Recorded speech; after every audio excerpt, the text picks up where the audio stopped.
Hello friends, welcome to my channel. હું ભાવના દાદાવાલા આજે તમારા માટે લાવી છું લાઈમ સોસ.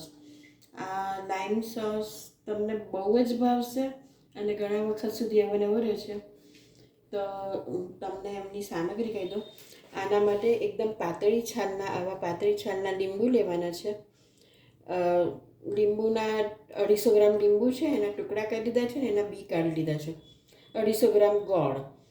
આ યલો મસ્ટર્ડ છે, તમારી પાસે ના હોય તો રઈના કુરિયાય ચાલશે. 2 ચમચી રઈના કુરિયા, 2 ચમચી મેથી, 2 ચમચી લાલ મરચું છે, 1 ચમચી જીરું, 1 ચમચી આમચૂર પાવડર, 1 ચમચી સંચર, થોડી હિંગ, મીઠું અને આ સૂંઠ પાવડર છે, આમચૂર પાવડર નથી. તો હવે આપણે પહેલાં ડ્રાય ઇન્ગ્રેડિયન્ટ્સ છે એનો પાવડર કરી નાખીએ. આ રઈના કુરિયા, મેથી, મરચું, સંચર આ બધું આપણે મિક્સરમાં ફેરવી દઈએ. આ સૂંઠનો પાવડર છે, 1 ચમચી જીરું, 2 ચમચી મીઠું અને ચપટી હિંગ. આ બધું હું મિક્સરમાં પાવડર ફેરવી દઉં, પછી હું તમને આગળ કહું. હવે આ 250 ગ્રામ લીંબુ જે છે પાતળી છાલના, એના મેં બિયા કાઢીને ટુકડા કરી નાખ્યા છે.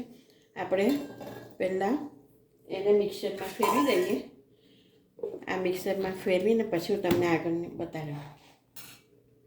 જુઓ, મેં આ લીંબુની પેસ્ટ બનાવી દીધી છે મિક્સરમાં. હવે આપણે એમાં 250 ગ્રામ ગોળ નાખી દઈશું અને આ જે મસાલો મેં મિક્સરમાં ક્રશ કર્યો છે એ નાખી દઈએ. હવે ફરી આને આપણે મિક્સરમાં ફેરવી દઈશું, પછી હું તમને બતાડું.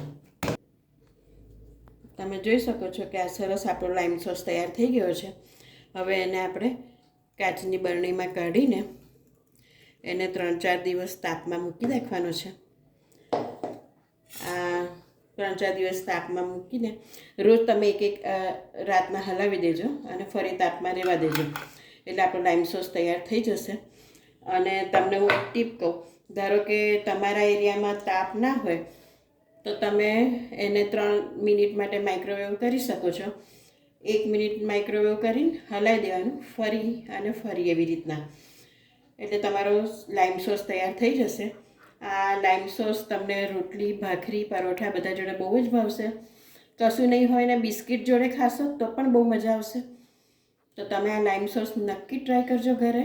જો તમને મારી રેસીપી પસંદ આવી હોય તો પ્લીઝ મને સબસ્ક્રાઈબ જરૂરથી કરજો અને બેલ બટન દબાવજો. Thank you.